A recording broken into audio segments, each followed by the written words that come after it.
இருந்திருந்தாலும் இப்பத்தான் உங்களுக்கு சகாய சனின்னு சொல்லுவாங்க. பஞ்சம் போக்கக்கூடிய பஞ்சம சனின்னு கூட சொல்லுவாங்க. இனிமே தான் நல்ல நேரம் வருது.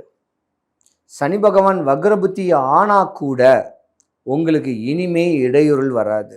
ராசிக்கு 8வது வீட்டில் குரு பகவானுடைய பெயர்ச்சி அஷ்டமத்தில் இருக்கக்கூடிய ஒரு நேரங்காலத்தில் இருக்கக்கூடிய நேரத்தில் உங்கள் வீட்டில் சுபகாரியங்கள் நடக்க போகுது. மாளிகை கட்டக்கூடிய தருணம் வருது. வண்டி வாகனங்கள் வாங்கக்கூடிய நேரங்கள் வருது. மேன்மை வரக்கூடிய ஒரு நேரம் கேட்டிங்கன்னா இனிமே தான் உங்கள் வாழ்க்கை இனிமே தான் நல்லா இருக்கும். படித்த பிள்ளைங்களுக்கு நல்ல படிப்புக்கு உண்டான ஒரு வேலை கிடைக்க போகுது.